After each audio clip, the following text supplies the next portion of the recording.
Hello guys, punta tayo sa store Bahay Kubo guys.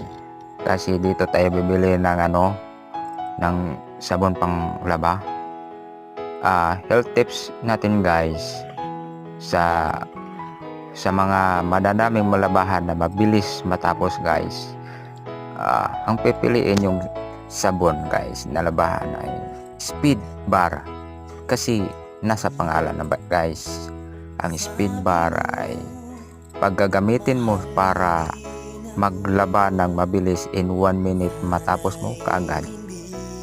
Sa Speed Bar na, huwag na bibili ng ibang sabon para makatapos ka ng mabilisan, kasi speed na kasi siya sa pangalan pa lang speed na. Ito na guys.